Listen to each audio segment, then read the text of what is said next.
بسم اللہ الرحمن الرحیم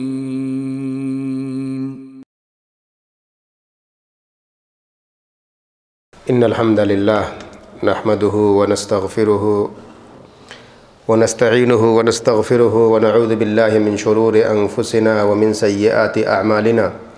من يهده الله فلا مضل له ومن يضلل فلا هادي له واشهد ان لا اله الا الله وحده لا شريك له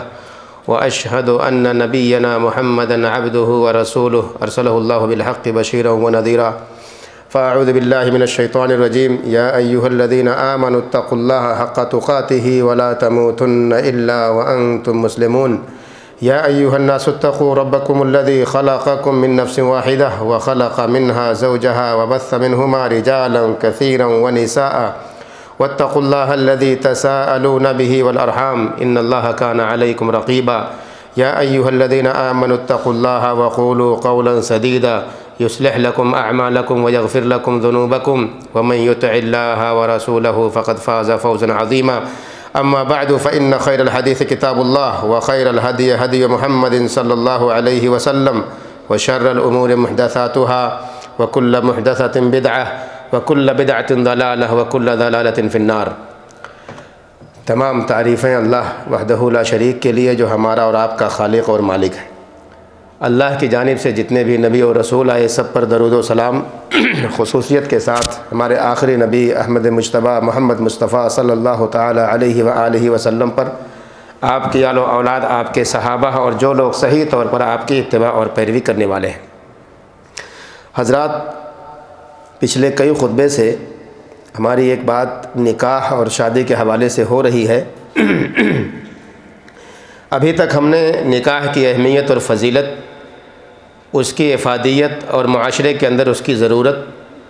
اس کے احکام اور بہت سارے مسائل کا تذکرہ ہم نے جانا اور سنا اور سمجھا ہے۔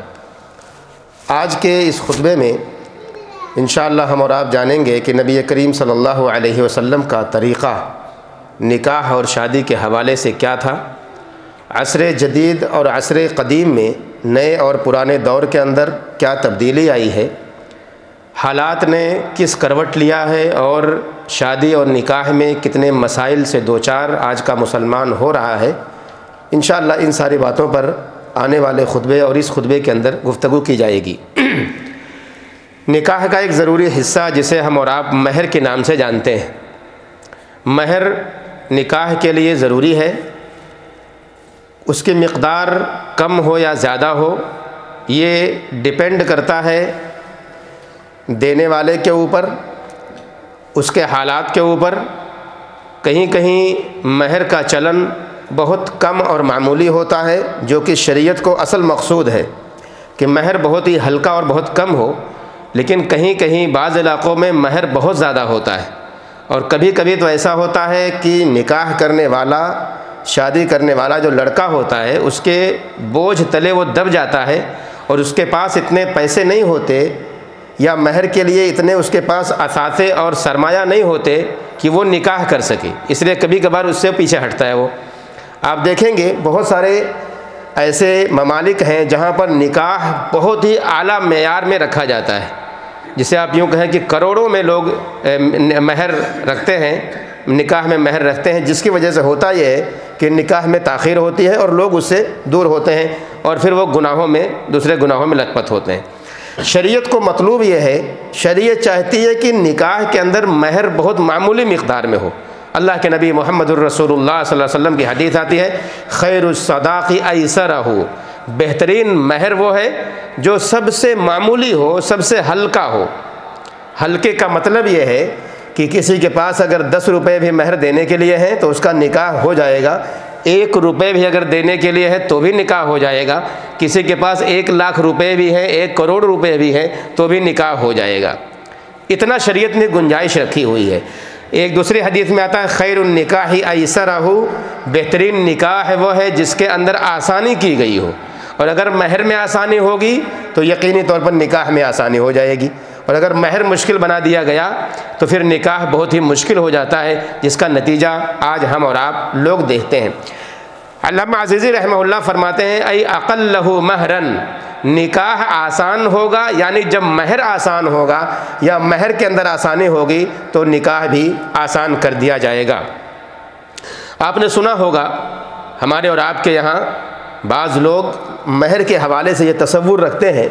کہ اگر 1000 روپے کسی کا مہر ہے تو اس میں 1 روپیہ بڑھا کے دیتے ہیں، 1001 روپیہ یا 1051 روپیہ یا 1,01 روپیہ 1,51 روپیہ۔ عام طور پر یہ تصور لوگوں کا ہے کہ شاید یہ 1 روپیہ بڑھا کر دینے سے اس کے اندر برکت آتی ہے۔ اس طرح کے تصورات یہ باطل اور جاہلانہ تصورات ہیں، اس کا شریعت سے کوئی لینا دینا نہیں اور کوئی گنجائش نہیں ہے کہ اس طرح کے تصورات کو اپنی طرف سے بنا کر کے آدمی شریعت کا حصہ رکھے اس میں۔ بلکہ ایسا بھی ہوا ہے جس کے بارے میں انشاءاللہ بات آگے آئے گی کہ بعض صحابہ کے پاس دینے کے لیے مہر میں کچھ بھی نہیں ہے، 1 درہم 1 دینار یا 1 پیسہ بھی نہیں ہے، چاندی کا 1 ٹکڑا بھی نہیں ہے کہ وہ نکاح میں مہر کے طور پر دے سکیں۔ اللہ کے نبی صلی اللہ علیہ وسلم نے ان سے پوچھا کہ تمہیں قرآن کریم کی کچھ صورت یاد ہے؟ تو کہا ہاں، تو کہا وہی تمہارا مہر ہے۔ تو یہ بھی اتنی آسانی اس میں کر دی گئی کہ کوئی بھی بندہ مہر کی وجہ سے غیر شادی شدہ دین کے اندر نہ رہے، یعنی پوری امت کے اندر اگر مہر کی وجہ سے کسی پر کوئی پریشانی آ رہی ہے تو شریعت نے اتنا آسان کر دیا کہ مہر کی وجہ سے اس کے مشکلات کی وجہ سے کوئی شادی نہ کرے، ایسا نہیں ہونا چاہیے، اس لیے اس کو آسان بنا دیا گیا۔ دوسرا اہم مسئلہ یہ ہے، نبی کریم صلی اللہ علیہ وسلم کے طریقوں میں سے ایک طریقہ یہ بتایا گیا، سمجھایا گیا کہ نکاح کا اعلان ہونا چاہیے، چپکے سے خاموشی سے نکاح نہیں ہونا چاہیے۔ بہت سارے ہمارے بھائی ہیں جو نکاح کو بند کمروں میں کرتے ہیں، پتہ نہیں کس چوری سے کس ڈر سے کرتے ہیں۔ نکاح کا یہ مقصد نہیں ہونا چاہیے، نکاح کا مقصد ہے اعلان، اس کو بتایا جائے لوگوں کو، کیونکہ وہ خوشی کا ایک اظہار ہے، نبی کریم صلی اللہ علیہ وسلم کے طریقے کا، آپ کے عمل کا ایک اظہار ہے، اور نبی کے طریقے کا اظہار اگر ہو تو اس کا اعلان ہونا چاہیے۔ اسی لیے اس روئے زمین پر سب سے بہترین جگہ کون سی ہے؟ یہ مسجد ہے، اور مسجدوں میں نکاح کرنا یہ بہت ہی بہترین جگہ ہے، یہ ایسا مقام ہے کہ جہاں پر لوگ جمع ہوں اور ان لوگوں کے درمیان متبرک جگہ پر، بابرکت جگہ پر بابرکت عمل اگر کیا جائے تو سب سے بہترین چیز ہے اس کے لیے۔ تو مسجدوں میں نکاح کرنا جو اعلان کی سب سے پیاری جگہ ہے، متقیوں کے بیچ میں، نیک لوگوں کے بیچ میں، یہ سب سے بہترین عمل ہے۔ تو نکاح کا اعلان ہونا چاہیے۔ اللہ کے نبی صلی اللہ علیہ وسلم فرماتے ہیں اعلنوا ھذا النکاح، اس نکاح کا اعلان کرو، بتاؤ لوگوں کی بھائی میری شادی ہو گئی ہے، میری شادی ہو چکی ہے، یا میرے بیٹے کی شادی ہو چکی ہے، شادی ہو رہی ہے، اس کا اعلان ہونا چاہیے۔ اور تیسرا نبی کریم صلی اللہ علیہ وسلم کا طریقہ یا آپ کا عمل یہ رہا ہے کہ نکاح کے بعد ولیمہ کرنا۔ نکاح کے بعد،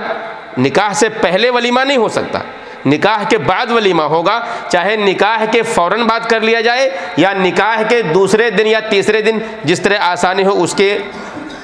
یعنی اس حساب سے کیا جائے۔ بہت سارے لوگوں کا تصور یہ ہے کہ شادی ہوئی، نکاح اگر ہو گیا تو نکاح کے بعد دوسرے دن ہی ولیمہ کیا جانا چاہیے، پہلے دن یا شادی کے فوراً بعد، نکاح کے فوراً بعد ولیمہ نہیں ہو سکتا، یہ تصور ہے۔ اور بعض لوگ یہ سمجھتے ہیں کہ اس کے لیے دخول ضروری ہے۔ دخول کا مطلب یہ ہے کہ ضروری ہے کہ دونوں میاں اور بیوی رات گزاریں، اس کے بعد ہی ولیمہ ہوگا، یہ تصور بھی صحیح نہیں ہے۔ اصل یہ ہے نکاح، ولیمہ کرنا یہ سنت ہے، اور سنت پر عمل کرنے کے لیے آپ کے لیے ضروری ہے کہ آپ ایک عمل سے گزر کر وہاں پہنچ رہے ہوں۔ اصل عمل کیا ہے؟ نکاح ہے۔ نکاح آپ کا ہو گیا، وہ جو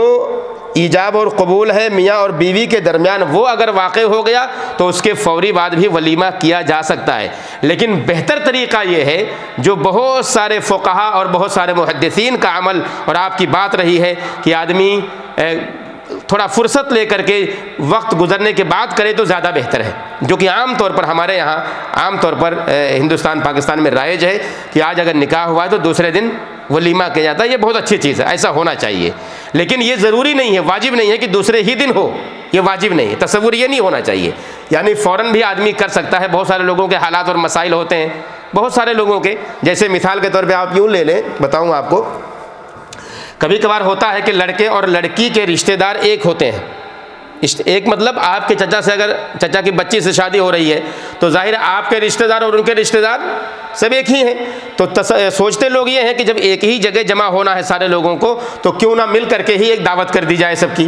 تو یہ ہوتا ہے کہ نکاح ہوا اور فوراً ہی دونوں شریک ہوتے ہیں اور ولیمہ کر دیا جاتا ہے اسی وقت، تو اس میں کوئی حرج کی بات نہیں ہے، کیا جا سکتا ہے وہ. لیکن بہتر یہ ہے کہ آدمی نکاح کے بعد ولیمہ تھوڑا سا وقت نکلنے کے بعد، گزرنے کے بعد، جو عام طور پر ہمارے یہاں رائج ہے وہ کرے تو زیادہ بہتر ہے. اس کی وجہ سے تھوڑا سا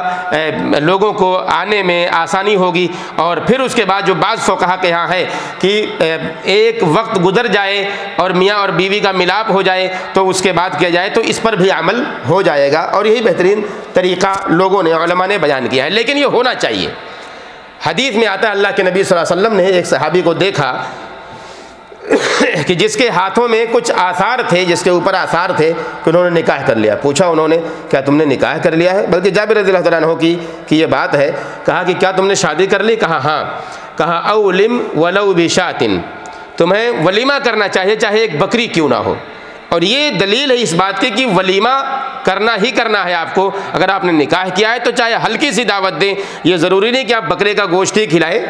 آپ کی طاقت جو آپ مرغی بھی کھلا سکتے ہیں، مرغی کی طاقت نہیں آپ انڈا کھلا دیجئے، اس کی بھی طاقت نہیں آپ سبزیاں کھلائیے، لیکن ولیمہ ضرور کیجئے، ولیمہ ضرور کیجئے.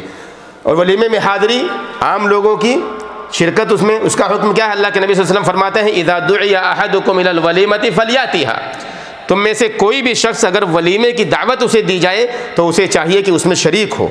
اسے چاہیے کہ اس میں شریک ہو. اس کی بہت ساری حکمتیں علماء نے بیان کی ہیں، شرکت کی بہت ساری حکمتیں ہیں، جس میں سب سے اہم حکمت، سب سے بڑی حکمت یہ ہے کہ جس کی شادی ہو رہی ہے اس کے دل میں خوشی کا اظہار ہوگا. یعنی اس کی آپ کے جانے سے اس کو خوشی ملے گی، وہ خوش ہوگا کہ ہمارے دوستوں نے، ہمارے یاروں نے، ہمارے رشتہ داروں نے اس میں شرکت فرمائی ہے. آپ اس کو دعا دیں گے پہنچ کر، اور وہ دعا جو کہ اللہ کے نبی صلی اللہ علیہ وسلم کا طریقہ رہا ہے کہ میاں اور بیوی کے لیے دعا کا اہتمام کرنا چاہیے. جب آدمی اس سے ملنے جائے تو اسے چاہیے کہ اس کو دعا دے، اور وہ دعا یہ ہوگی بارک اللہ لک و بارک علیک و جمع بینکما فی خیر، کہ اللہ رب العالمین تمہارے اندر برکت دے، تمہارے اندر خیر اللہ رب العالمین تمہارے اوپر نازل کرے، برکت نازل کرے، اور ساتھ ہی ساتھ تم دونوں کے درمیان اللہ رب العالمین خیر کے معاملات میں دونوں کو ایک ساتھ رکھے، اچھے اور بھلے معاملات میں دونوں ایک دوسرے کے ساتھ رہیں. تو یہ چاہے نبی کا طریقہ مہر کے اندر رہا ہو، چاہے نبی کا طریقہ اعلان نکاح کے حوالے سے ہو، چاہے نبی کا طریقہ ولیمے کے حوالے سے ہو، یا چوتھی بات چاہے نبی کا طریقہ ہمیں اور آپ کو مبارکبادی دینے کے حوالے سے ہو، یہ ساری چیزیں ایسی ہیں جو ہمارے نبی محمد الرسول اللہ صلی اللہ علیہ وسلم نے ان ساری چیزوں کے احکامات کو ہم تک واضح کیا ہے. البتہ جو معاشرے کے اندر رائج چیزیں ہیں، چاہے وہ نکاح میں مہر کے اندر بڑھ چڑھ کر حصہ لینا اور بہت مشکل بنا دینا، یا پھر ولیمے کے اندر بہت بے انتہا پیسہ خرچ کرنا، اسراف کرنا، یا اسی طرح سے نکاح کو خاموشی سے کر لینا بغیر کسی کو بتائے ہوئے چپکے سے، یہ سب چیزیں ایسی ہیں جو سنت کے اور نبی کریم صلی اللہ علیہ وسلم کے طریقے کے خلاف ہیں. ہونا یہ چاہیے کہ مہر کے اندر آسانی کر دی جائے تاکہ لوگوں کو نکاح کرنے میں دقت نہ ہو، اور نکاح کا اعلان کیا جائے تاکہ لوگوں کو پتہ چلے کہ بھائی شادی ہو چکی ہے. اور اسی طرح سے لوگوں کو چاہیے کہ ولیمے کا اہتمام کریں جس میں بہت زیادہ اسراف ہو اور فضول خرچی نہ ہو، کہ جو لوگوں کو دوسرے لوگوں کو ڈیگریڈ کر رہا ہو، ان کو نیچے دکھانا مقصود ہو اور اپنے آپ کو اونچا دکھانا مقصود ہو. اس طرح کی ریاکاری شریعت نے قطعاً پسند نہیں کیا ہے، بلکہ میاں اور بیوی کی خوشنودی کے لیے، ان کو خوش کرنے کے لیے اور ان کو دعا دینے کے لیے آپ اس میں ولیمے میں حاضر ہوں، اور یہ بھی طریقہ ہمیں اور آپ کو بتایا گیا ہے. آئیے دیکھیے چند ایک باتیں نکاح اور منگنی کی آسانی کے لیے، اور شریعت نے مہر کی تخفیف کے لیے، اس کو ہلکا بنانے کے لیے عصر قدیم میں نبی کریم صلی اللہ علیہ وسلم کے زمانے میں کتنا اس کا خاصا اہتمام کیا ہے کہ لوگ صحابہ کرام کس انداز میں کیا کرتے تھے، اور کبھی بھی انہوں نے شادی اور بیاہ کو دین سے الگ نہیں کیا ہے، دین سے اس کو جوڑے رکھا ہے کہ نکاح کرنا یہ دین کا حصہ ہے، یہ شریعت کا حصہ ہے. اس کی وجہ سے انسان کا دین مکمل ہوتا ہے. ہم نے اور آپ نے مزے کے لیے نکاح نہیں کرنا ہے. ایک مسلمان اگر شادی کرتا ہے، نکاح کرتا ہے تو اپنے ایمان کو، اپنے دین کو مکمل کرتا ہے، وہ انجوائمنٹ کے لیے نہیں کرتا ہے. وہ تصور یہ لوگوں کا بن جائے کچھ دنوں کے بعد، یہ الگ مسئلہ. تصور یہ ہمارا اور آپ کا گناہ یا گناہوں سے بچنے کا یا پھر گناہ سے بھاگنے کا یا یوں کہیں گناہ سے اپنے آپ کو دور کرنے کا بنے، یہ الگ مسئلہ، لیکن اصل جو ہے وہ نکاح یہ دین کا حصہ ہے، یہ شریعت کا حصہ ہے، اور اس کی وجہ سے دین مکمل ہوتا ہے۔ اللہ کے نبی صلی اللہ علیہ وسلم کی حدیث آتی ہے، آپ فرماتے ہیں اذا تزوج العبد فقد استکمل نصف الدین، کہ جب بندہ نکاح کر لیتا ہے تو اپنے آدھے دین کو مکمل کر لیتا ہے، اپنے آدھے دین کو مکمل کر لیتا ہے۔ فَلْيَتَّقِ اللَّهَ فِي النِّصْفِ الْبَاقِي، تو اسے چاہیے کہ اپنے آدھے دین کو جو اس کا بچا ہوا ہے اس میں تقوی اختیار کرے، یعنی نکاح کرنے کے بعد اس نے آدھے دین پر تو عمل کر لیا، تو اب آدھا جو دوسرا بچا ہوا ہے اس کا ایمان ہے، اس کا عمل ہے، اس کا تقوی ہے، اس کی اپنی دوسری زندگی ہے، اس کی اپنی ازدواجی زندگی ہے، ماں باپ کے حقوق ہیں، گھر والوں کے حقوق ہیں، اللہ کے حقوق ہیں، ان سب کو ادا کرنے کے لیے وہ آدھے کو اپنے آپ کو جانے اور سمجھے کہ اسے کیسے ادا کرنا ہے تاکہ اس کا دوسرا حصہ بھی مکمل ہو سکے۔ تو جب بندہ نکاح کرتا ہے تو نکاح کرنے کے بعد فوری طور پر آدھے دین کا وہ حقدار بن جاتا ہے۔ اب مکمل جب اسے ہونا ہے تو باقی جو دین کے حصے ہیں اس پر عمل کر لے تاکہ اس کا دین مکمل ہو جائے۔ زمانے قدیم میں لوگوں کے ہاں شادی کو آسان کرنے کا معیار کیا تھا؟ لوگوں نے شادی کو آسان کرنے کے لیے کن پر عمل کیا تھا؟ آج شادیاں، میں نے شروع میں عرض کیا کہ شادیاں انتہائی مشکل ہو گئی ہیں۔ لوگ نکاح کے لیے رشتے کی طلب اگر کسی کے پاس ہوتی ہے، جاتے ہیں تو فوری طور پر وہاں اتنے سارے مسائل کھڑے ہوتے ہیں کہ آدمی وہاں سے اپنے قدم کو پیچھے ہٹا کے واپس لوٹ آتا ہے۔ کسی بڑے گھر اونچے خاندان کے اندر پیسے والوں کے گھر میں اگر رشتہ آپ کو دینا ہے، آپ نے جانا اور پہچانا کہ اس کے گھر کی بچی بڑی پیاری ہے، بڑے اچھے لوگ ہیں، شریف لوگ ہیں، لیکن ان کا معیار جو ہے کافی اعلیٰ ہے، ان کی سوچ اور سمجھ کافی اونچی ہے، پڑھے لکھے لوگ ہیں، چاہے وہ مقام اور منصب میں کافی اونچے ہیں یا اور دوسرے چیزوں میں کافی اونچے ہیں، تو ایک شریف آدمی ان کے گھر رشتہ لے جانے کے لیے 1000 بار سوچتا ہے، اور جب وہاں پہنچتا ہے تو ان کے معیار تک پہنچنے کے لیے وہ بہت ساری جتن کرتا ہے کہ ان کے معیار تک میں کیسے پہنچوں کہ میں اپنے بچے کا، بیٹی کا نہیں، اپنے بچے کا نکاح اس لڑکی سے کر دوں، یا اگر لڑکی والا ہے تو لڑکے والے کے گھر جا کر کے اس کے معیار تک پہنچنے کے لیے کتنے سارے پاپڑ بیلتا ہے۔ جو لوگ اس میں اولیاء امور ہیں، جو اپنی بچیوں کا نکاح کرنا چاہتے ہیں یا کرنے کے لیے پریشان حال ہیں، ان کو یہ سب پتہ ہوگا، یا جو ہمارے بھائی اپنی بہنوں کے رشتوں کے لیے پریشان ہیں ان سے پوچھئے کہ کہاں کہاں کیسے کیسے لوگوں کا چہرہ دیکھتے ہیں، پھر وہ الٹے قدم پیچھے ہو جاتے ہیں کیونکہ رشتہ جم نہیں پاتا۔ یہ زمانے قدیم میں اس کے حالات کیسے تھے اور آج کے حالات، ان دونوں کے تناظر میں انشاءاللہ میں بات کروں گا۔ سب سے پہلے ہم دیکھیے قدیم زمانے کے اندر نبی کریم صلی اللہ علیہ وسلم کے صحابہ کی شادیاں، ان کے بچیوں کی شادیاں، ان کے بچوں کی شادیاں کیسے ہوا کرتی تھیں۔ بنیادی چیز، ان کے بنیادی نقطہ جو ان کے اندر یہ تھا کہ وہ شادیوں میں تاخیر نہیں کرتے تھے، جلدی کرتے تھے، چاہے بچیوں کا نکاح ہو یا بچوں کا نکاح ہو، جیسے ہی وہ بالغ ہوتے فوری طور پر ان کا نکاح کر دیا کرتے تھے۔ اور یہ سب سے بڑی وجہ ہے معاشرے کے اندر پاکی، عفت اور پاک دامنی کی، کہ اگر نوجوانوں کا نکاح جلدی کر دیا جائے تو معاشرے کے اندر برائیاں ختم ہونے لگتی ہیں، معاشرے کے اندر وہ برائیاں جو زنا کی برائیاں ہیں وہ نہیں پنپ پاتی ہیں۔ اور آج کی صورتحال یہی ہے کہ جو نکاح میں تاخیر ہوگی تو انسان کے جذبات سے شیطان فوراً کھیلتا ہے، پھر وہ بچوں کو سوشل میڈیا کے اندر ننگا کرتا ہے، ان کو بے لباس کرتا ہے، ان کے مزاج سے، ان کے عمل سے یا ان کے دماغ سے کھیلتا ہے، اور ان کو اس قدر رسوا اور ذلیل کرتا ہے کہ پوری دنیا ان کے اس ننگے پن کو دیکھتی ہے، نعوذ باللہ۔ یہ صورتحال ہے۔ تو نکاح میں جلدی کرنا یہ زمانے قدیم کے اندر صحابہ کرام کا عمل رہا ہے کہ نکاح میں جلدی کیا کرتے تھے۔ دوسری اہم بات یہ تھی کہ وہ اپنے نکاح اور شادی میں دینداری اور تقوی کو فوقیت دیتے تھے، دینداری اور تقوی کو ترجیح دیتے تھے کہ بچے یا بچی کا نکاح اگر کرنا ہے تو وہ یہ ڈھونڈتے تھے کہ بچہ یہ دیندار ہے کہ نہیں ہے، یہ بچی صوم و صلات کی پابند ہے یا نہیں ہے، دینداری اور اخلاق کا اس کے اندر پیکر ہے یا نہیں ہے، یہ سوچ کر وہ نکاح اور شادیاں کیا کرتے تھے، نہ کہ آج کے زمانے کے حساب سے، جس کے بارے میں انشاءاللہ اگلے خطبے میں گفتگو کروں گا، آج نہیں، کہ آج کے زمانے میں لوگوں نے معیار کس کو بنایا ہے؟ پیسے کو معیار بنایا ہے۔ پیسہ سب کچھ، پیسہ، پراپرٹی، دولت ہے تو نکاح کے لیے کتنے سارے آدمی طریقے اپناتا ہے کہ میرے بچی کا یا میرے بیٹے کی شادی وہاں ہو جائے۔ ایسا صحابہ کرام کے زمانے میں نہیں تھا۔ حسن بصری رحمہ اللہ سے کسی نے کہا کہ میں فلاں سے میری بچی کی شادی، کئی جگہوں سے رشتہ میرے بچی کے لیے آیا ہوا ہے، میں شادی کروں یا نہ کروں؟ کسی نے امام حسن بصری سے کہا کہ میری بچی کا رشتہ کئی جگہوں سے آیا ہے، میں اپنی بیٹی کی شادی وہاں کروں یا نہ کروں، یا معیار کیا ہونا چاہیے؟ حسن بصری رحمہ اللہ کہتے ہیں، کہا ممن یتق اللہ، کہا تم اس سے اس کا نکاح کرو جو ان میں سے اللہ سے ڈرنے والا ہو، اللہ کا خوف جس کے سینے میں ہو، اس سے تم اپنی بچی کا نکاح کرو۔ کیوں؟ اس کی وجہ کیا ہے؟ یہ بہت عظیم ہے ہمارے اور آپ کے سمجھنے کے لیے، سارے مسلمانوں کو سمجھنے کے لیے، کہ اگر وہ ڈرنے والا ہوگا تو امام بصری رحمہ اللہ کہتے ہیں فَإِنْ أَحَبَّهَا أَكْرَمَهَا، اگر وہ ڈرنے والا ہوگا تو لازمی طور پر تمہاری بیٹی سے وہ محبت کرے گا، اور اگر وہ محبت کرے گا تو اس کی عزت کرے گا، اس کا اکرام کرے گا، اس کو ذلیل اور رسوا نہیں کرے گا۔ اور کہا وَإِنْ أَبْغَضَهَا لَمْ يَظْلِمْهَا، اور اگر وہ محبت اس سے نہیں کرے گا، اسے پسند نہیں کرے گا، اسے بغض رکھے گا، اسے ناپسند کرے گا، تو اپنے تقوی کی بنیاد پر اس پر کبھی ظلم نہیں کرے گا۔ آج صورتحال کیا ہے اندازہ کیجئے آپ، شادیاں ہو جاتی ہیں، رشتے ہو جاتے ہیں،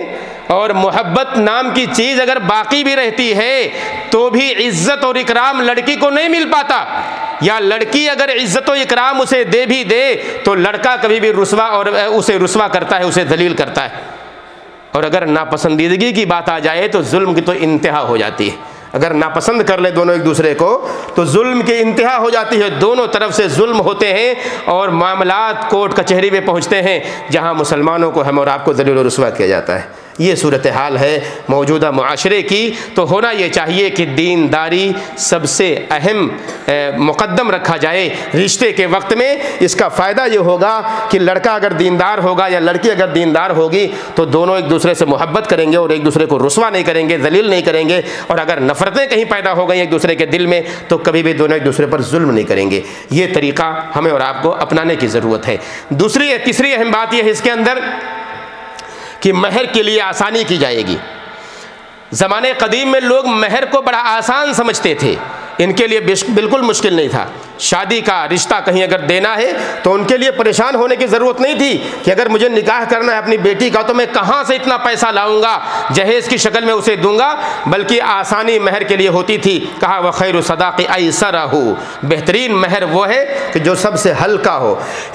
سب سے کم ہو۔ اور میں نے شروع میں یہ بات بتایا کہ یہ وقت اور حالات اور لوگوں کے حساب سے یہ کم اور زیادہ اگر ہو جائے تو اس میں کوئی حرج کی بات نہیں۔ کبھی کبھار قدیم زمانے میں 2 دینار 5 دینار 10 دینار میں بھی لوگ مہر دیا کرتے تھے، اور آج دیکھیے 50 ہزار دینار اسی کویت کے اندر مہر کے طور پر لوگ مطالبہ کرتے ہیں۔ 50 ہزار دینار، بتائیے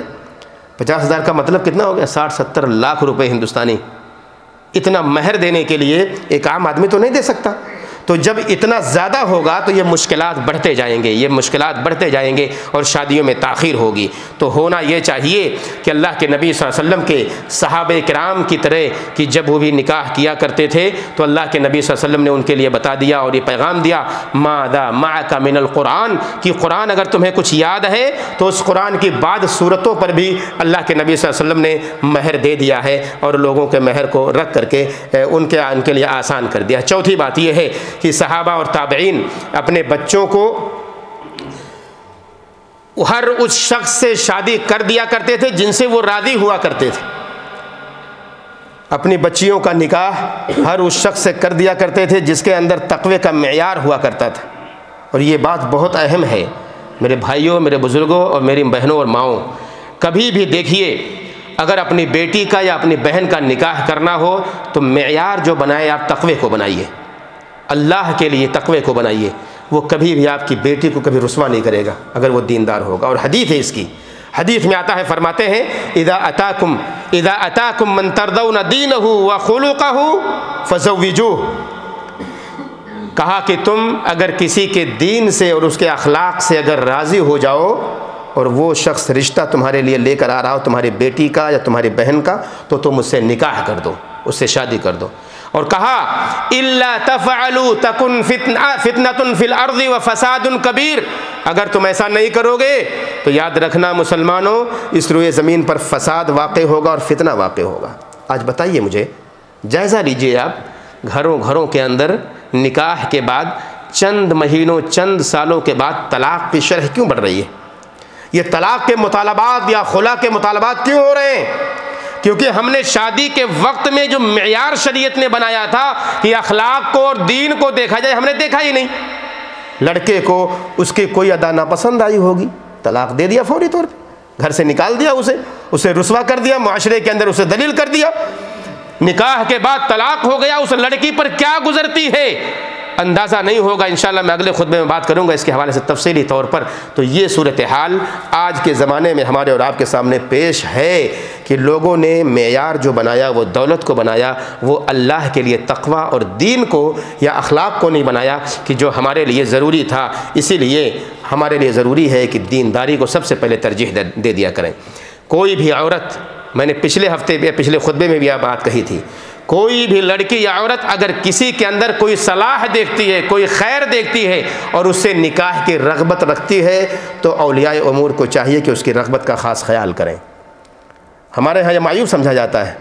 معیوب سمجھا جاتا ہے۔ زمانے قدیم میں ایسا معیوب نہیں تھا اللہ کے نبی سے، یہ زمانے قدیم کی باتیں میں کر رہا ہوں۔ اللہ کے نبی صلی اللہ علیہ وسلم کے زمانے میں ہوتا یہ تھا کہ لوگ یا عورتیں آ کر کے اپنے آپ کو اللہ کے نبی صلی اللہ علیہ وسلم پر پیش کرتے تھے کہ اللہ کے رسول مجھ سے نکاح کر لیجئے۔ یہ کوئی عیب کی بات نہیں تھی، وہ نہ تو نبی کے لیے عیب کی بات ہے، نہ ہی عام آدمی کسی کے لیے عیب کی بات نہیں ہے۔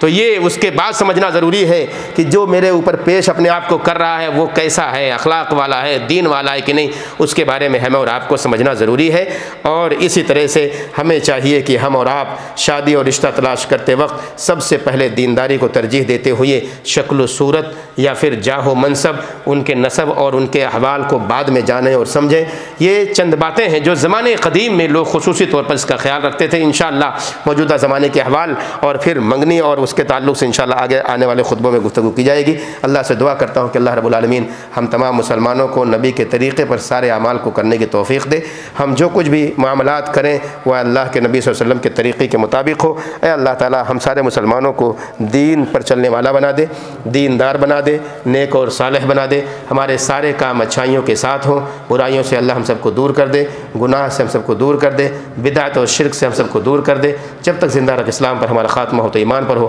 آمین رب العالمین، وصلی اللہ وسلم علی نبینا محمد وعلی آلہ وصحبہ اجمعین۔